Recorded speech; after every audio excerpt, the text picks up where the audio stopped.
Your Creative Push, episode 329. As insignificant as you may feel, or as insecure as you may feel, just remember that you do have a voice and you are worth being heard.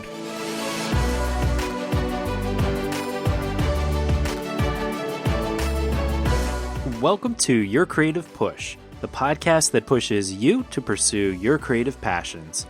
I'm your host, Youngman Brown, and my guest today is Johnny Anomaly.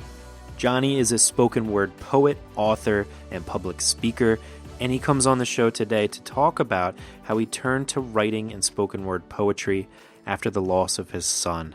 He talks about getting past the denial phase and how your greatest ministry will likely come out of your greatest hurt. Johnny also talks about dealing with procrastination and the importance of producing finished work with the tools that you have. He also shares his process of creating a spoken word poem and how he used 10 song titles as the basis for his first album, inspired by tragedy. He also talks about his creative process and the art of sublimation, how he personifies pain, and also the experience of having an alias. And finally, Johnny talks about why he started the Creative Coping podcast, the experience of interviewing his wife and daughter, and finally, how easy Anchor makes it to podcast. I had such a great time talking with Johnny. I'm totally inspired by what he does with his spoken word poetry, but also what he does with his podcast. It really comes through in this interview that he wants to help others, and he's selflessly doing this for other people. And as an added bonus, stick around at the end of the episode and you get to hear one of Johnny's spoken word poems. But first, sit back, relax, and enjoy my conversation with Johnny Anomaly. Johnny, welcome to Your Creative Push, man. Oh man, thank you so much for having me, man. Definitely honored to be here. No, I'm really excited to have you on because you do something really cool, which we'll get into with your spoken word poetry. But you also have a really great podcast that I think is very necessary. You even said in the beginning of like your episode 1, you know, it didn't really exist, and it sort of needs to be there for people that use their creativity to cope with the things that life throws at them. So I think you're doing a great thing, and I can't wait to get into all the stuff that you do. Man, thank you so much for that. Of course. Well, let's get started then. I always like to give my guests the floor at the start to sort of share how you got to this point you are today in your creative life. Well, I would like to think I've always been kind of creative.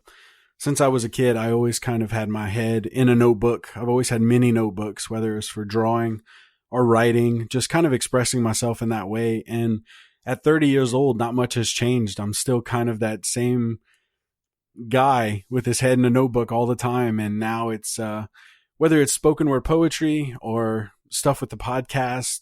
Yeah. So as far as, what I do with spoken word poetry, that actually started in 2012. It was a means of creative coping. The beginning of 2012 was a little rough.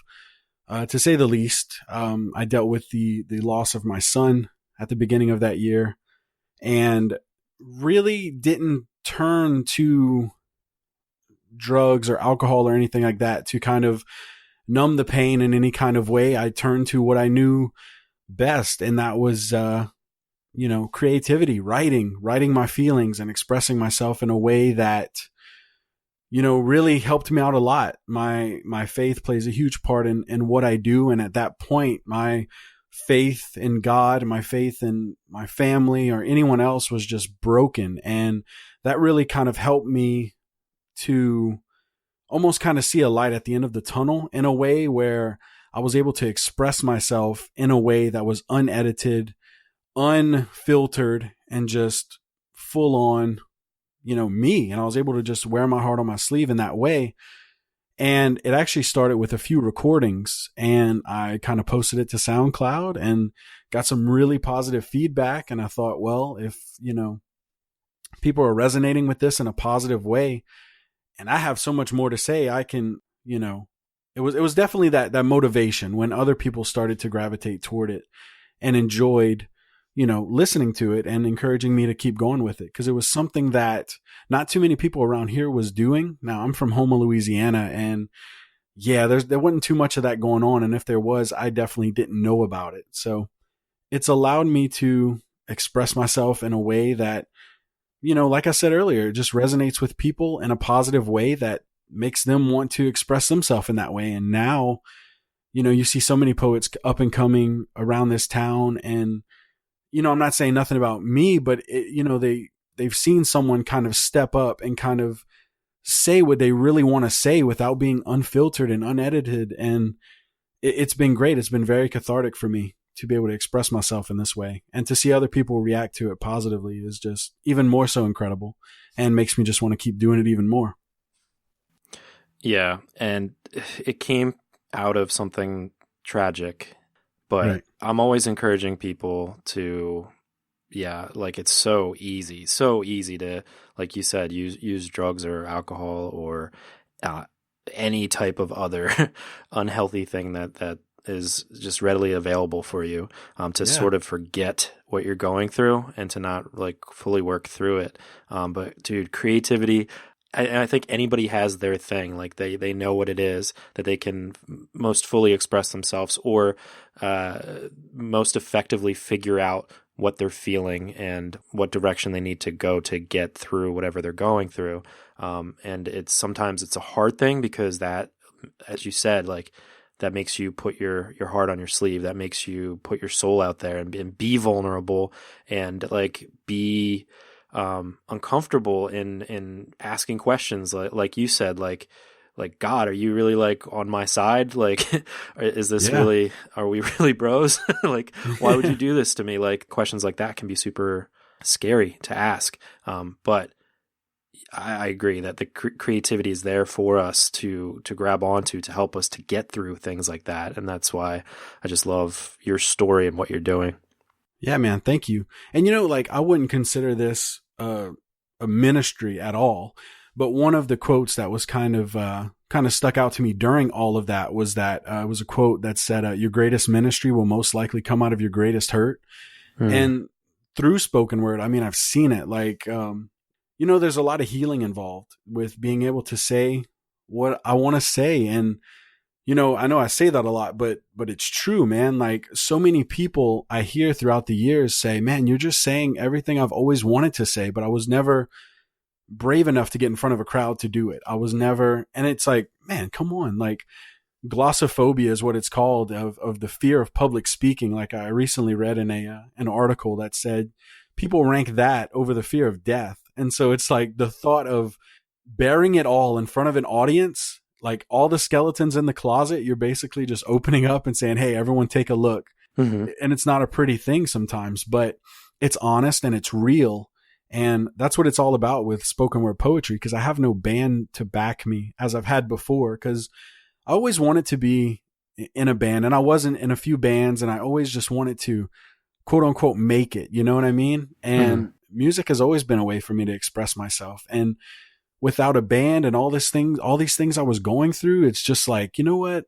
I have something to say, and I think it can benefit other people. And that's what really it was about. So my motive changed. It went from wanting to be this rock star to I have something to say that I really think can benefit, someone else, or help someone else realize that they're not alone in their situations. And that to me is the most encouraging thing.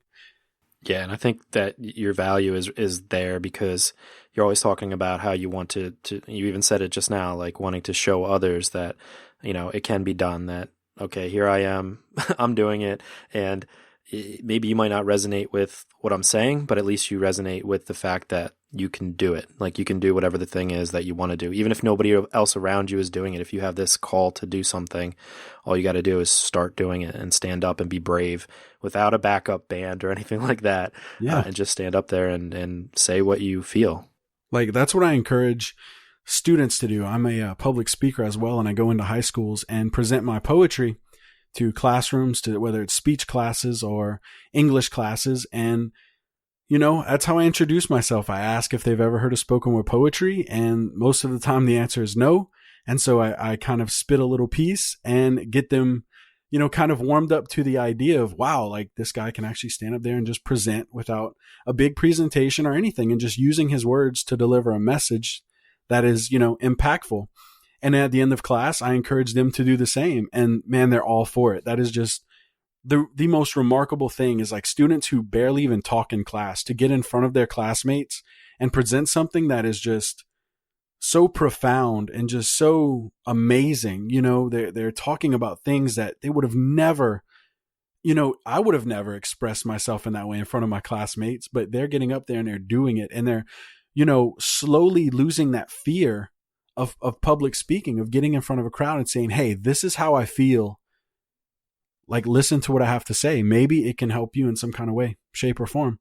I love what you said. You did an interview with, was it Alyssa Kennedy Jones, I believe, and you were talking. Yeah, Elisa Kennedy Jones. Yeah. Yeah. And you said something like denial. You were talking about denial, and you said it was fun for a little bit, but at some point you have to realize that life needs to go on, and you need to figure out what direction to take. And that really resonated with me when you said that. It's like, wow, that's exactly it. Like, you have to realize, like, okay, I can dwell in this. Yes, this moment sucks. This sucks. Like, everything I'm going through, like my marriage is barely making it, all this other stuff, like, just life just is going on, and you have to kind of jump back on the saddle and just keep going and just figure out ways where you can cope with this life a little bit better in a positive way. And that's what spoken word for me was. Like, when I started, I didn't have these grand ideas of doing stuff. I was just a guy who was, presented with an opportunity to perform one time. And then after that, it kind of took off, and I just wanted to do more. And so I started doing everything DIY. I was recording my albums from home and just some EPs, and I published my first book of poetry. I self-published it, just did everything on my own. And, I just realized that, man, I'm tired of making excuses for not being where I need to be. Like, I'm just done with it. And, whether the crap that I've been through can help someone else, that's really what it's all about. It's just kind of getting to a certain point and reaching behind you and helping the next guy, get to where you are, or even further than you. That's what it's about for me. Yeah, and it's so often it's just taking that first step, and we say it over and over again on the podcast. Me and all my guests, it's like you just got to take that first step, and especially like when you are in the denial phase of whatever it happens to be, whether it's like a life event or if it's just like denial of the fact that you're lazy and you don't, you'd rather watch TV or drink or do whatever instead of getting to your creative passion. All it takes a lot of times is that first step. I know for me, I even still like have these excuses of, oh, well, I won't start recording my YouTube videos, which has been a plan of mine for a while, until I get this camera that I really want. And I can't get that camera until I save up the money. It's like these excuses that you start. But no, I could start making my YouTube videos with my phone. My phone has a great camera. I could do it. It doesn't have to be perfect to start. And sometimes it's better to start just like in your closet recording, like definitely like in your bedroom, like wherever, like, and just like figuring out the pieces before you have this like big audience, or before the setting is exactly perfect, or before you have that book deal, this book deal that you think somebody's going to give to you before you've even written a word in your life, Yeah. That was kind of where I was at with spoken word, and just with really anything I did creatively. I just started with what I had. I remember the first demo I recorded as a spoken word poet. I recorded on my phone while I was driving. Like, the truck was like rattling in the background. I was like driving for this company, and I was like, forget it, man. I put like a track from GarageBand behind it and put it out there. And like, to my surprise, people were digging it. And I'm like, this is crap, really. But it just shows like someone said, it's better to just get started than for it to be perfect. You know what I mean? So absolutely. That's kind of where I've been at with everything. Like, I don't know. It's just putting content out there with my podcast as well. Like last year when I decided I was going to do a podcast, like the first original draft of the intro was like recorded on my phone, and it's just cause, I'm such a procrastinator and very inconsistent sometimes with releasing content and just staying on top of things, man. Cause life is just nonstop for me. I have 3 daughters and a wife and full-time job. And so all of my podcasting or recording or anything gets done between the hours of like 9 p.m. to like 2 a.m. And then I'm up the next morning, at work for 7 o'clock, and it's just, but I love it, man. I don't know what else I'd be doing. Like if I couldn't do that, I mean, come on, I just love it just so much. Right. Right. By the way, I'm right there with you on team procrastination. It's Yeah. something that I definitely struggle with. I know a lot of people are raising their hands and agreeing with you as well. The tough thing, like you're saying, like you have every excuse in the world to not do multiple things, to not do spoken word poetry and a podcast and everything else you're doing. Like you have a job, you have kids, you have a wife, you have so many other things. And I think a lot of people listening have every excuse to not do things. Like your excuses they're like legit excuses. Like they're not bullshit excuses that you're just No. saying, oh, I can't do it because whatever. Like they're like real life things, but like we can all still find a way to do it, especially if it brings you joy, especially if it helps you to cope, and especially if it helps other people. Like it's almost like a selfish act to not do it if it helps other people, if it's supposed to be out there in the world. And that's what I'm about, man. And one thing that, helps me is the fact that I do have like a really supportive wife behind me. Like I remember, when I was getting into spoken word, like it was kind of my wife's nudge of like, maybe you should do spoken word poetry. And I was like, I think that would be great. And so a lot of it really comes from her. And it's just like presenting her my first piece of like, hey, this is what I got. What do you think if I perform it like this? And has always been a super motivator for me. And even with recording tonight, like I put the babies to bed, like I put the kids to bed, and she's like just getting them calmed down and everything, man. And like she supports me 100%. And so that's another thing that helps. She understands that it's important for me to do this because like if I'm not doing stuff like creatively, man, I'm going nuts. Like I'm not a good person to be around when I'm not doing what I feel like I should be doing, what I feel like I was just created to do. And that is to create, whether it's a podcast or a song that no one will ever hear. It's just, I just have to do it. Like I recorded a metal song the other night. No one's probably ever going to hear it, but it felt so good to kind of do that again and use my vocals in that way again, man. It was just awesome. And whether anyone ever hears it or not, like for me at that moment, the way I was feeling that night, I got it out and it felt great. And, that's why I create, because I feel like it bothers me if I'm sitting, like the other night I was sitting in front of the TV and I just felt like, you know what, I should be in the room right now. I should be working on something. I should be writing a new piece. I should be, and maybe I'm way too hard on myself, and maybe I should just chill out, enjoy the movie, enjoy this time of not having to focus on something else. Just kind of be a potato for like just an hour, And it's like, I can't do it, man. I get so antsy and so like anxious, I have to be creating just something, Right.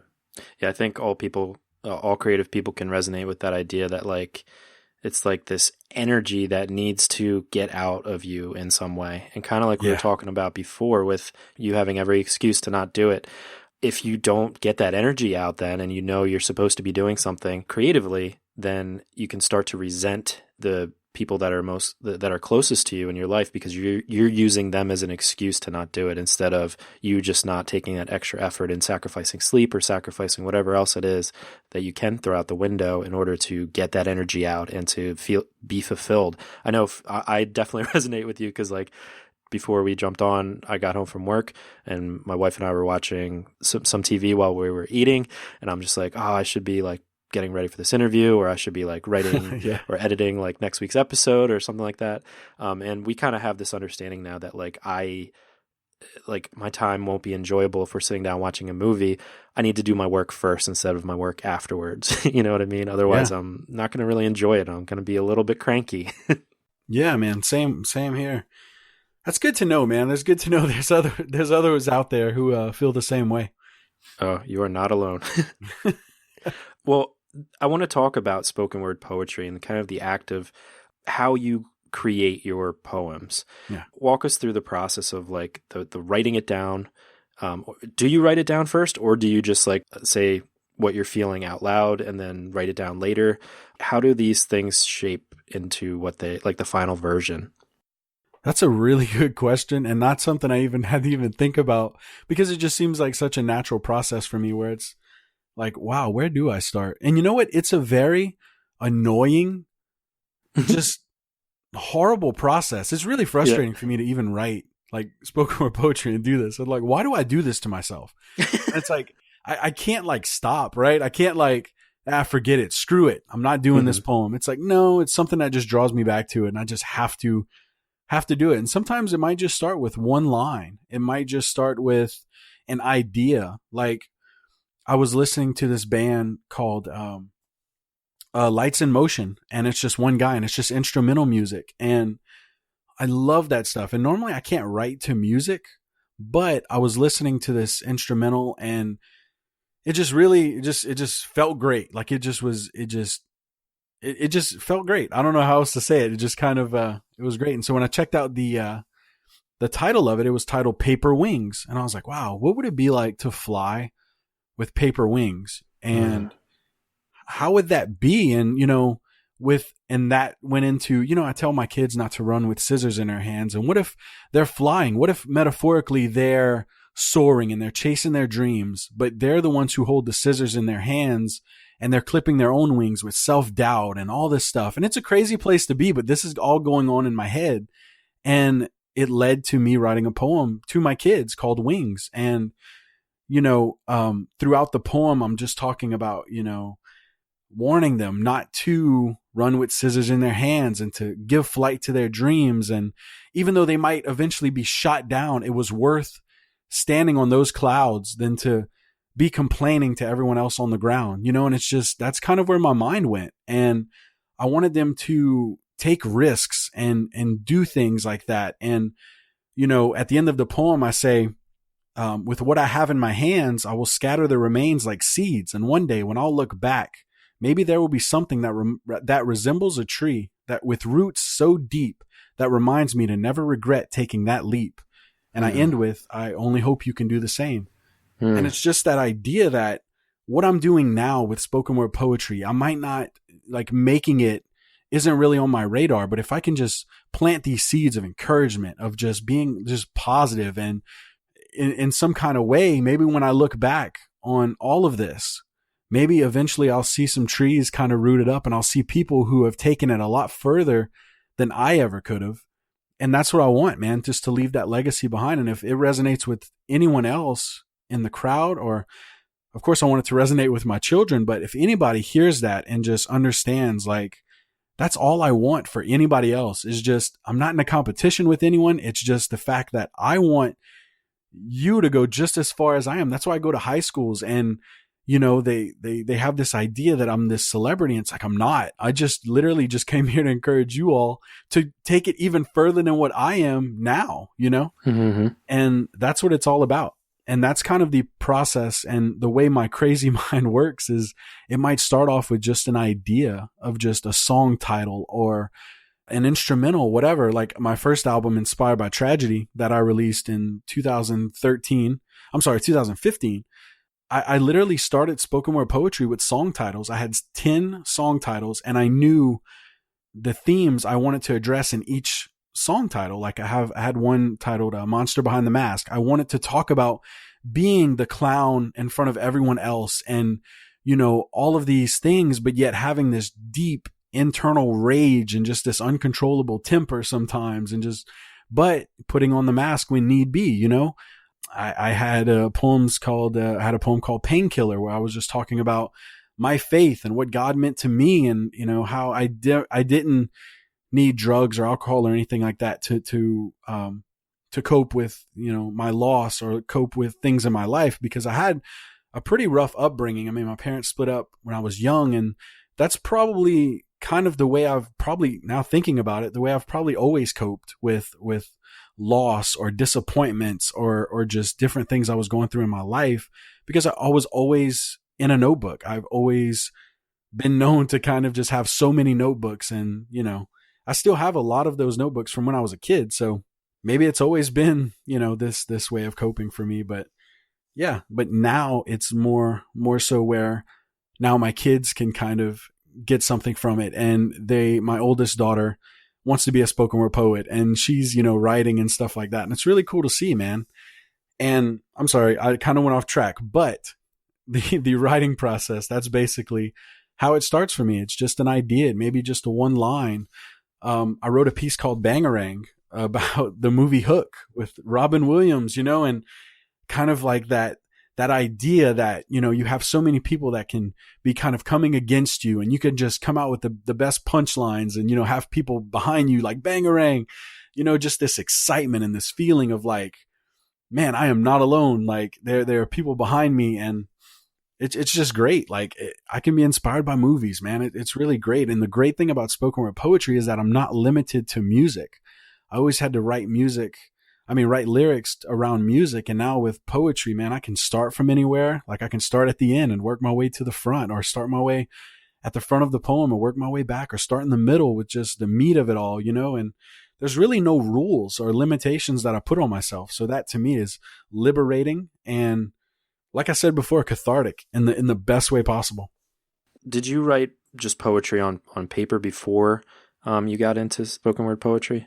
Yeah. I would write every now and then. I don't even know if I'd even call it poetry, but it was just like a lot of prose, just like random, lines of a sentence or whatever. Like with Bangarang, I just started with just the word. And then I thought, well, how would that be as a poem? Like, what would I say? And in the poem, I try to rhyme with orange, like, and I just thought of that, where it's like, we're out of the norm. So we fit in like words that rhyme with orange, and it doesn't really fit, but I'm like, you don't really hear that too much, in spoken word poetry, especially, Right. So I just want to do something that would maybe like metaphorically get the Lost Boys going Bangarang, Right. This week's episode featured Teresa Coulter. She's a paramedic, and she suffered from PTSD, and now she helps people who have, first responders who suffer from PTSD as well. Yeah. And she was talking about how, which was so interesting, how PTSD can cause like the prefrontal cortex to like shut down. That's where we store our words. Like that's where we come up with words. Oh, wow. So I really wanted to ask you like what it was like when you were really struggling after your loss, especially like as a writer, as a spoken word poet. What was it like to use spoken word poetry to help you to kind of find those words? Do you resonate with like you couldn't find the words to really describe what you were going through? Yeah, no, I definitely can understand that. And just to basically like set the scene. So like going through a loss with losing my son and having to, it got dark. Like I'm having to plan a funeral. I'm having to bury, he was 10 pounds, 11 ounces. Like he was a big boy. Like, full term, like we had to have a funeral. He had to have an actual casket. All this going on. And then my parents, I wasn't even on speaking terms with. They showed up at the hospital and some things were said and feelings got hurt, but I really wasn't worried about anyone's feelings but my own and my wife's and my oldest daughter's. Like that's all I cared about at that moment.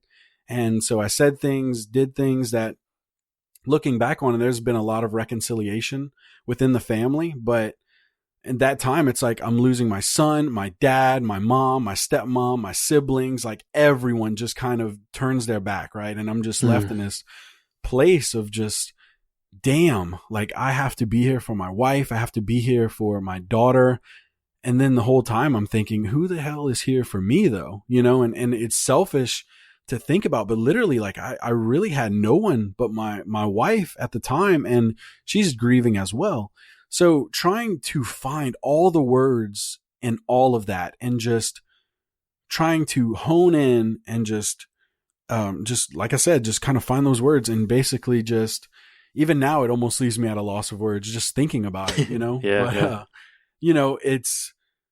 But it's these ideas that kind of started, and certain poems were directed toward my dad in a certain way. I remember when I first started, like they were directed toward my mom, and I'm like, naming things that happen and just childhood things and that stuff people probably shouldn't be saying in front of an audience. But I felt like that's the way I had to grieve. That's the way I had to let these things out. And my dad and mom were very supportive through, like after it took about a year of just before we even talked again.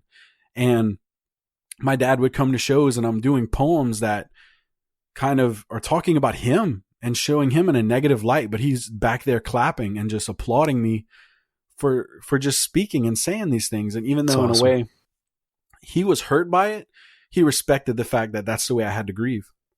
Yeah, and I think everybody needs to find their way to grieve, or their way to get things out as honestly as possible.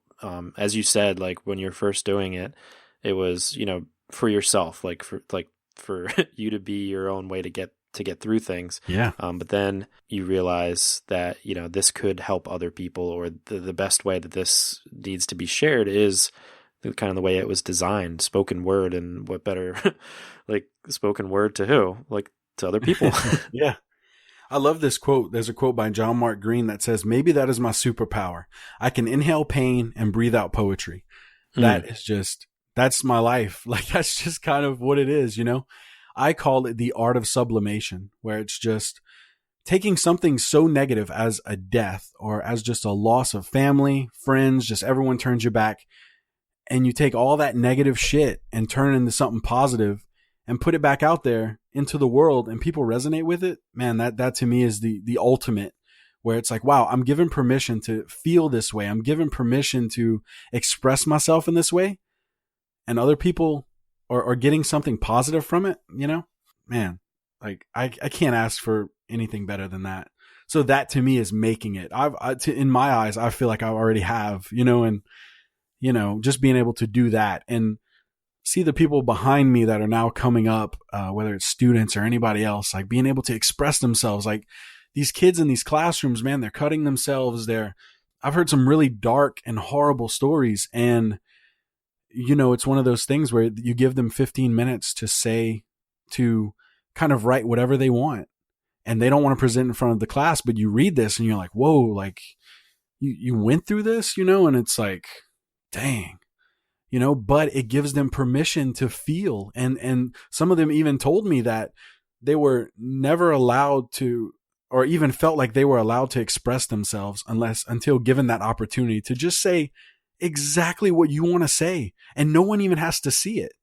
And that just gave them so much freedom, and it's something so simple, so basic. So simple, but it's, writing things down and kind of journaling, or just being able to have that conversation with yourself in whatever form it takes, is like so cathartic and so effective. And it's so important to be a witness for other people that are going through stuff, like just being there to listen to them.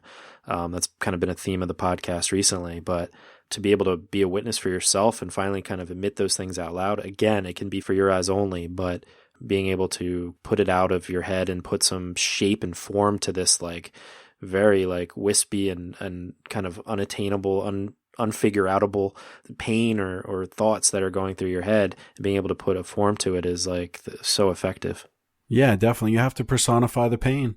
I say that in one of my poems, where that's all I've done is just given that pain a face, and I get to take it out on a microphone, or, something like that, in a way that's positive.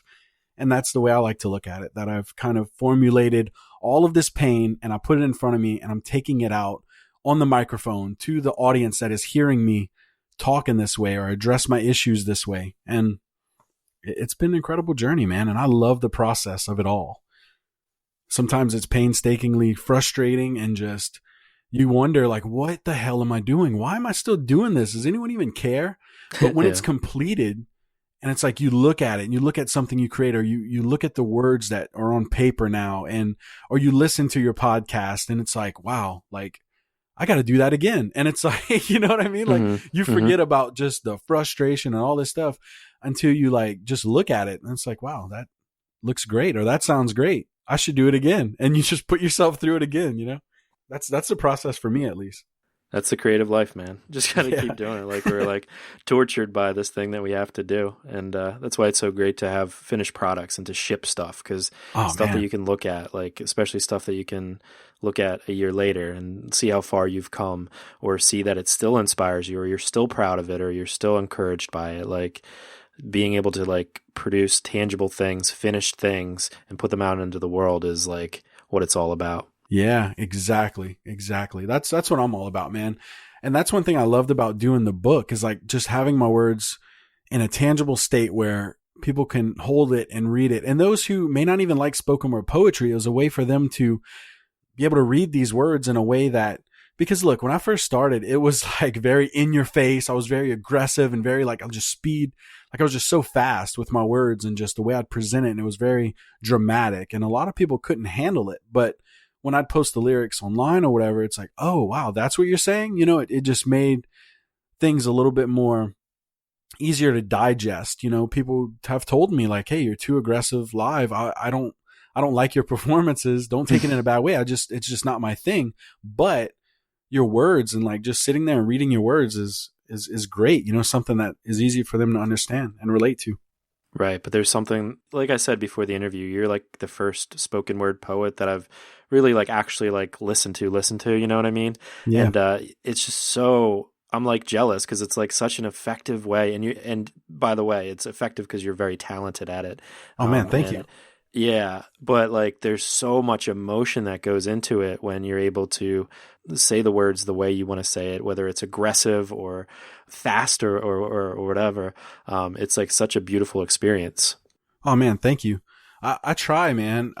Sometimes the things I write, like, I don't know why I put myself through it. Like I did a poem for an album called Whispers and Screams, and Whispers and Screams was actually about the loss of my son. And I'm like, why am I doing this to myself? Like, why am I trying to like, but all I can think of was somebody else has to hear this. Like someone else, whether it's immediately or further down the road, or maybe someday, 10 years from now, someone finds it, hears it somewhere.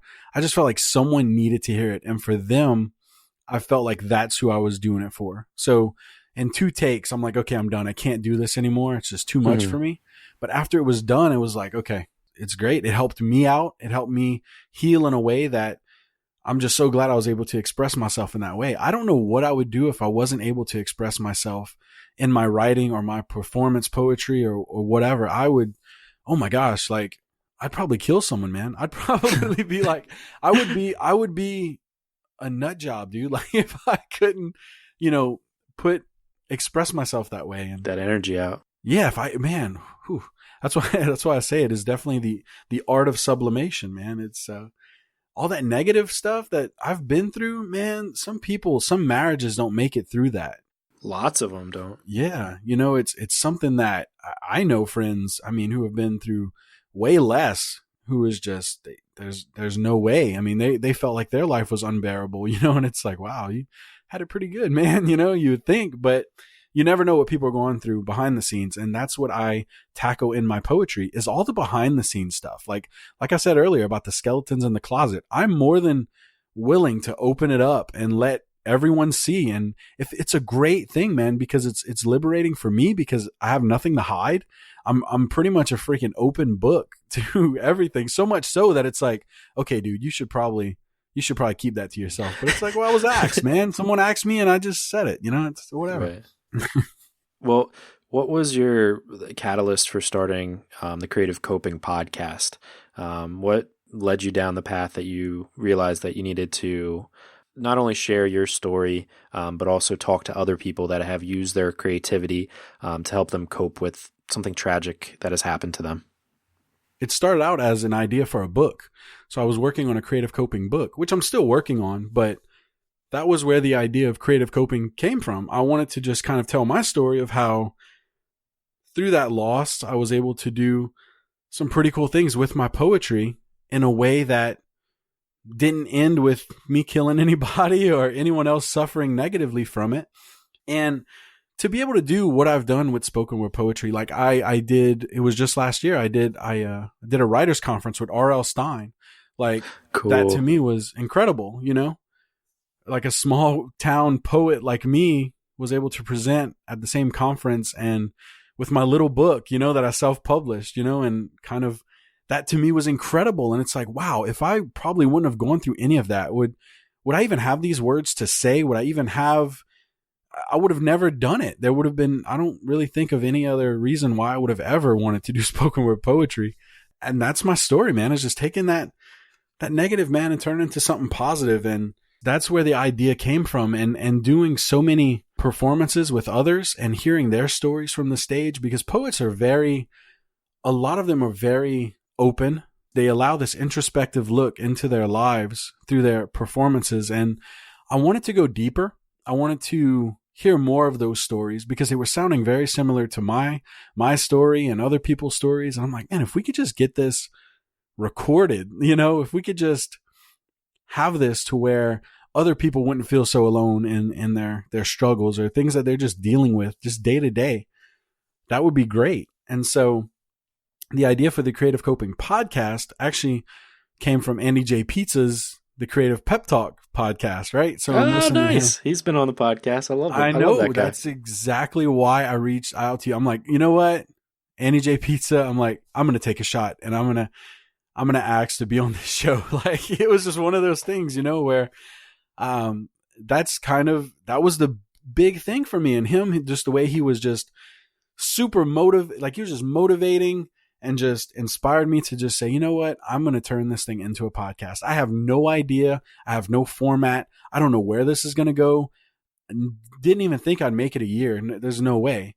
But I was like, you know what, I got something to say. And it was right around the time after I did the writers conference with R.L. Stine. I'm like, I'm really excited. You know what?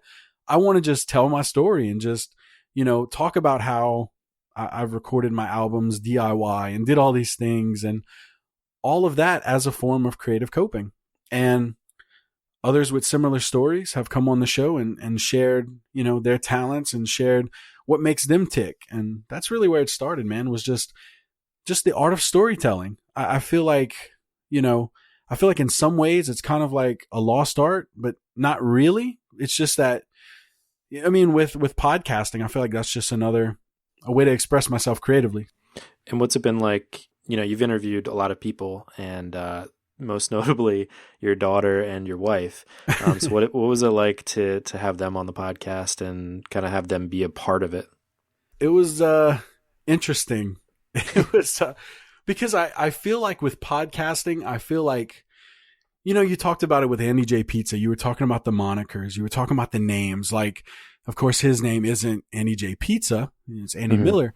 And of course, my name isn't Johnny Anomaly. It's John LaBeouf. And although I'm just so proud of my name, I feel like this character, Johnny Anomaly, is who I am, and Andy J. Pizza was talking about the same thing. And I just thought it was really cool, where he feels like that's his real identity. Like Andy J. Pizza is who he is, and that's what I feel like as Johnny Anomaly. I've always been comfortable with being kind of the odd man out and always kind of put in situations where I'm the odd man out. And so when I'm doing a podcast with my wife and daughter, it's kind of like, it's weird that John LaBeouf gets intermingled with, it's like with any other, I know it sounds kind of odd, but with any other guest, I'm this person. But with my family who see me all the time, like with my daughter and my wife, it's just like, okay, this is a little odd for me, but they love it, man. They loved it. My daughter, Nevaeh, she was like wanting to do it so bad.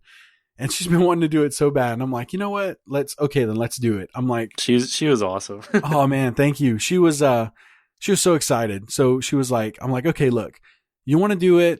Let me get some notes together. Let me get some questions. She's like, oh, I already have it. I'm like, okay, yeah, go get it. So she comes back and she's got like a list of like 7 things she wants to talk about. I'm like, are you serious? Like, would you really want to do this? And yeah, she was all This is the easiest pre-interview ever. Exactly. And that was it. I'm like, okay, well, let's talk about what it's like to be different with a birthmark. She was born with a port wine stain birthmark that causes her to stand out. It causes her to be the anomaly in certain situations, and how has she embraced that and helped other people who might feel different or left out? I just thought it was incredible, man. I think she did a really great job, but maybe that's just me. I'm just very biased because she did. Yeah, she was awesome. Yeah, man. Thank you. And then with my wife, it took so many takes to just like, how are we going to do this without just laughing the whole time, Yeah. And she enjoyed it as well. So, man, that was really, really interesting to do and really challenging for me in a way, but I'm proud of it, man. I'm proud of the way it came out, and we're going to do more, definitely more in the future. Yeah, you should be proud. And I can definitely relate to everything you said. Like, Youngman Brown isn't my name.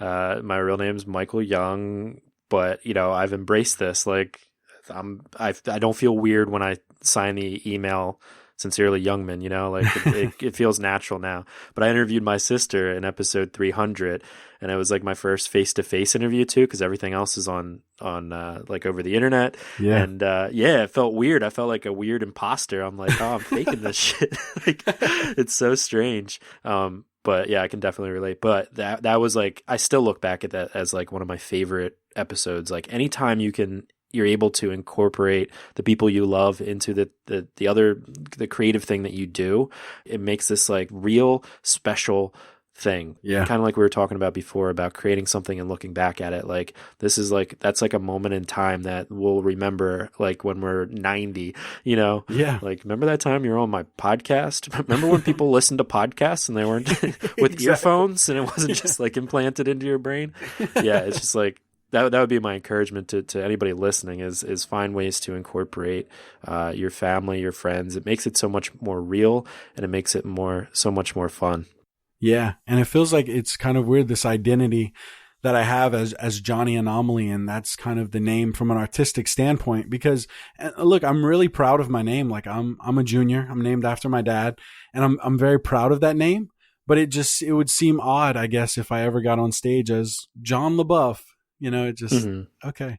But, and even when I first started spoken word poetry, I went under the name Boy Once Blind. Like it was just, I had to have a name attached to it. I could never go by my actual name. It just had to be this, almost, I don't want to say a character, but basically someone that, because Johnny Anomaly on stage is very hyperactive, very just in your face and as raw as it gets. And just as very like intrusive. It doesn't care about grabbing you a certain way, like just grabbing your arm and just getting in your face. John LaBeouf is way more reserved, calm, put me in a corner. I'm quiet. I really don't want to talk to anyone. I really don't want attention. So when I get on stage behind a mic, it snaps. And then this guy gets to come out and play for 30 minutes, 10 minutes, 15 minutes, whatever. And then after that, okay, bye, thank you all. And I go back in my corner and just kind of sink down and don't want any attention on me. That's really how it goes. And it's really kind of odd, but that's how I've always been. I remember when I was in a metal band, I would get up there and I'm screaming and I'm doing all this. And then after it's like, okay, I'm back down. That was cool. That was nice, guys. Yeah. Okay, man. High five, whatever. It's like, it's really, it's crazy, but it's true. And why is it like that? I don't know, but I feel like this part of me has to stay caged up for so long that when given the opportunity to just wait, you're going to let me say whatever I want. Okay. And then it just comes out and then, okay, we'll put him back in, kind of like a Dr. Jekyll, Mr. Hyde type thing, except in a really positive way, Yeah. I think having an identity, like I've talked about this before, it gives you that permission to say exactly what you feel without having it necessarily have those like weird feelings of oh, this is going to have some sort of repercussion on my life. You know what I mean? Yeah. Like it allows you to open up and lets you be as vulnerable as you need to be to figure out truly how you feel. And even if it is this like polar opposite of how you are in your everyday life, like lean into it. And I encourage anybody, if you want, like just make an anonymous whatever it is, blog or podcast or whatever, Instagram account, say what you truly feel, and nobody has to find out that it's actually you. And then eventually I think you'll feel brave enough to kind of come out. And then it's just so interesting how you can step into that thing that's maybe been lying under the surface for so long, Heck yeah.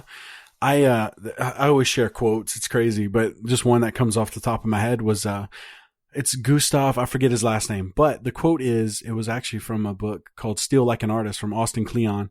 Sure. Love that guy's work. It says, he said, be regular and orderly in your regular life so you could be violent in your original work. And so that kind of goes hand in hand of just being kind of like, as my job, I'm an inside salesman. I'm pretty laid back and stuff like that. So when I show my boss my poetry, it's like, what? That's how? Like, it doesn't compute sometimes with people, but to see that guy, that side of me come out, and that's just been really cool to see, is like kind of for other people to see that and allow that kind of, that person to come out in a way that, could possibly help someone else, man. And even the name Johnny Anomaly came from, like I said, I'm very comfortable with being the odd man out. And I've always been the only white kid in the back of the bus. Like, you know what I mean? That's just who I was, like rapping to like these rap songs and everything. And like, I was just so comfortable with that. And I did a show in New Orleans at this jazz club for a friend's birthday party. And man, I was nervous, man. I was like, me and my friend were like the only white guys in there. But I was so comfortable in a way. But I knew I did not want to bomb in this place, right? Because it's like, man, that whole community of spoken word poets and the way they've just kind of taken me in, I didn't want to screw up. And so after performing, everyone loved it. It was great. I thought, wow, Johnny Anomaly, like just being kind of the odd man out in a way, and then encouraging other people in the same way. Like, yeah, it might not look, or you might not look the part, believe me, because like I'm bearded and heavy set and like tattooed up. Like I just do not look like your typical spoken word poet that would be found in a jazz club in New Orleans. You know what I mean? But I'm so comfortable in that though. I'm so comfortable in being in those environments that it's just, it's incredible, man. Cause that whole spoken word community has just kind of taken me in and, embraced what I had to say. And, it's nothing but respect, man. And I love it. I love it too, man. Found your tribe. Heck yeah, man. Before we get to the final push, I wanted to actually ask you, you talked about, not really knowing how to podcast or whatever, but just, jumping in. Yeah. So I wanted to ask you about Anchor, because that's the platform that you use. I was actually interviewed on like the Anchor had a podcast of the day or something that I was interviewed on. So I'm a little bit familiar with the app, but can you talk about Anchor, the app, and then what are the steps that somebody would have to take if they're thinking about making a podcast themselves? Man, I'm really glad you actually asked me that. It's something I can't push enough of, like, just Anchor and everything they've done. Not like for me, because I feel like I kind of went into it.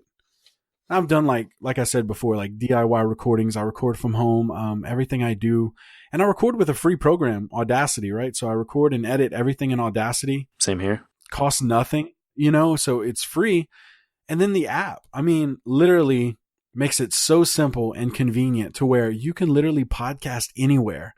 As with downloading the app, man, you can literally just as simple as just hitting record and you can publish in a matter of seconds, and it's everywhere. It's Spotify, iTunes, Google Podcasts, Stitcher, Podbean. You're literally within minutes of getting out there, and which to me is phenomenal because I had no idea how I was going to, promote my podcast, how was I even going to get on these platforms, first of all. But I was listening to Gary V, and I think he was interviewing one of the guys from Anchor, or he might have given them like just like a shout out or something. And I'm like, Anchor, because he was talking about the future of podcasting or whatever. And I'm like, let me check that out.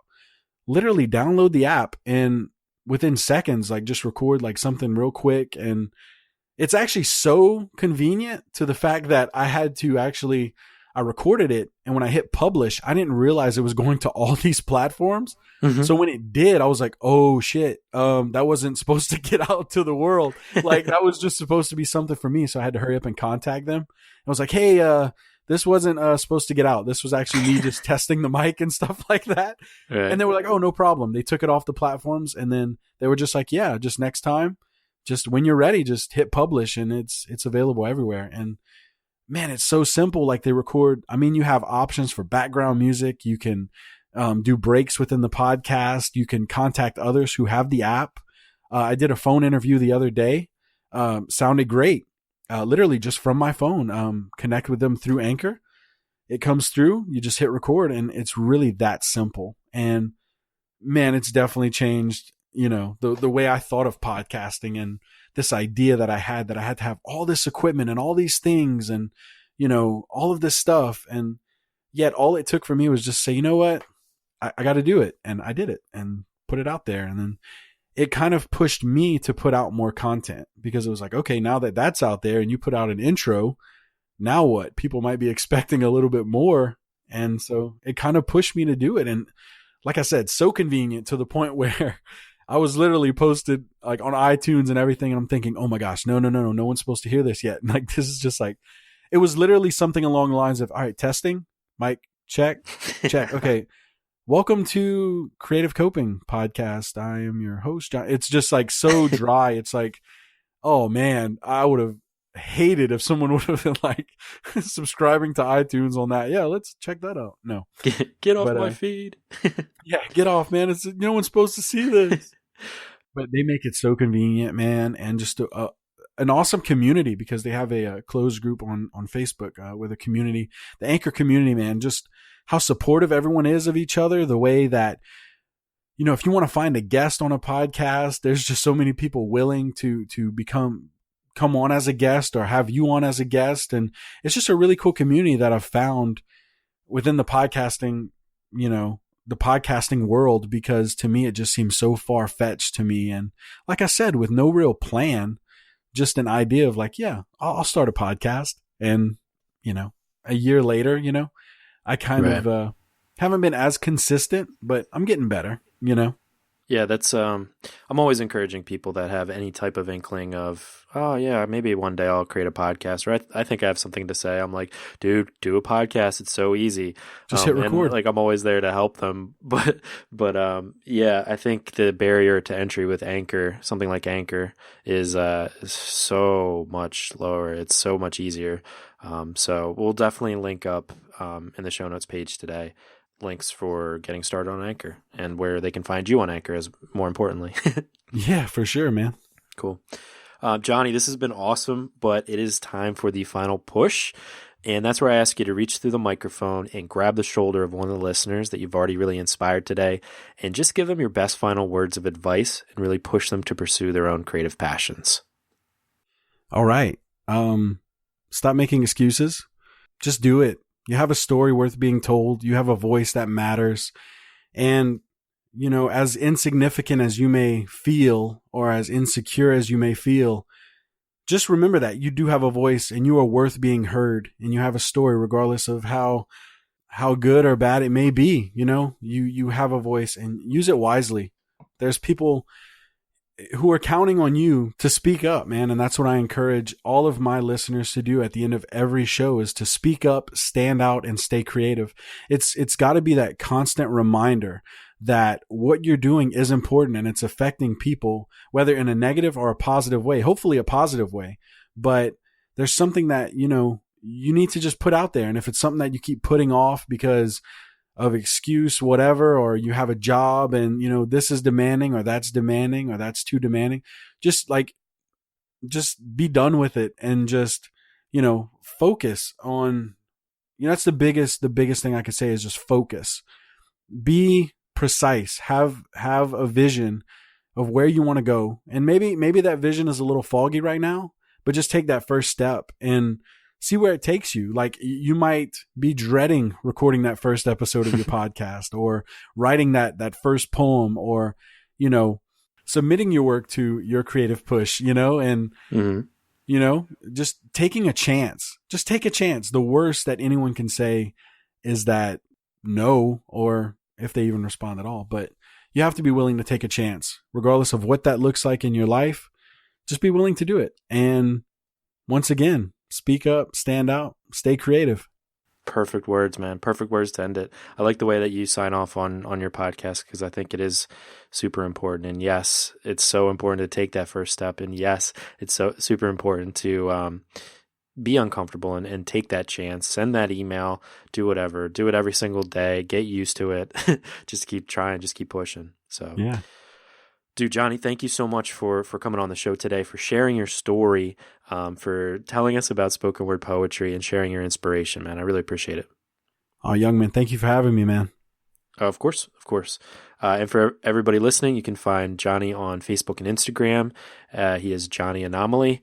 And also you can find the Creative Coping Podcast at creatingcopingpod.wordpress.com.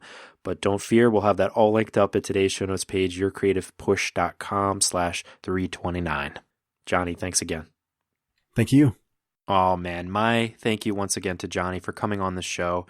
You know, so often in this podcast, I advise you to use your creativity to help you to get through hard times, to help you to get through your pain.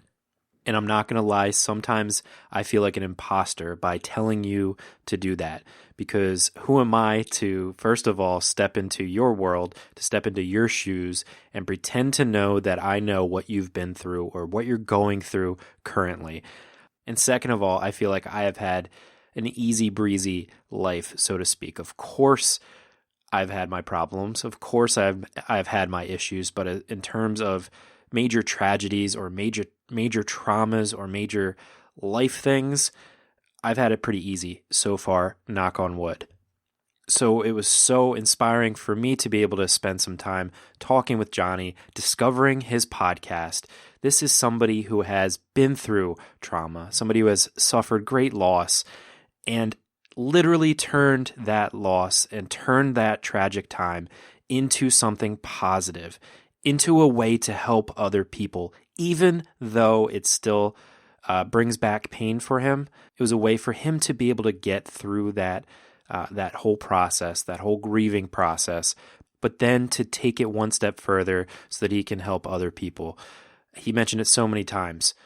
It's all about helping other people. And my one takeaway from this episode is to jump into that mindset, using your creativity to cope, to help you to get through hard times, but to also help you get through good times. And then to help other people to do the same, to show them that it can be done, that denial doesn't have to last that long, that you can actually put yourself in the most vulnerable place possible in front of a crowd of people and just spit your feelings, to say the things that you're afraid to even tell yourself. And if you don't want to do spoken word poetry and you don't want to stand in front of a crowd of people, start a podcast.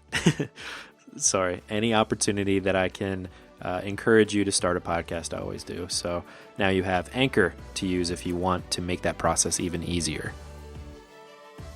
On our next episode, we have John Wentz. John is a contemporary painter whose work is an exploration of process and technique. And he comes on the show next week for a great conversation about his process, about why he moved from San Francisco to Paris, and cave paintings. But if you want to find out more about John, you can head to his website, johnwentz.com. That's WENTZ. And on Instagram, he is John Wentz. And again, we'll have that all linked up at today's show notes page, yourcreativepush.com/329. But that is all I've got for you today. So hopefully you were inspired to go and get your creative work done, to speak up, to stand out, and to stay creative. And we will be here for you next week if you need that push again. I love you all so much. And here is something special for you. Johnny was kind enough to give me the permission to play one of his spoken word poems, one that is my favorite and one that applies directly to this podcast, all about using your voice and also some procrastination involved with it. So please enjoy. I know you will, and hopefully it catapults you into your creative work, which you're gonna get to right away. See you next week.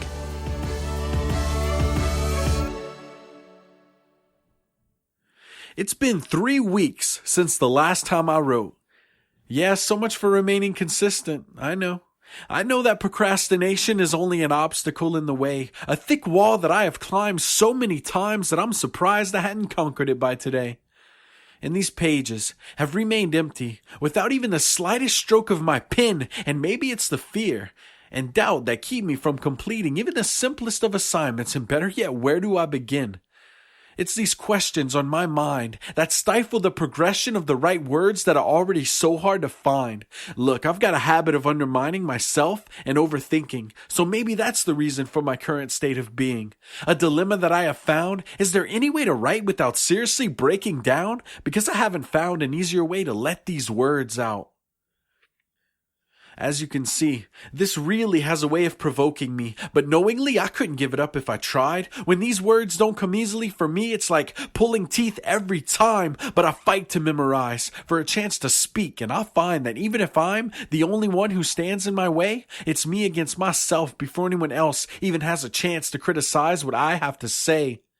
And sometimes my mind is a barricade that this muse can't penetrate. Distraction after distraction keeps me from what I need to create. But in order to get it done, maybe I should turn off this phone so I don't waste another minute of coming undone and feeling like a failure. I'm losing sleep, running helter-skelter. When lying, I lie restless in my domestic shelter.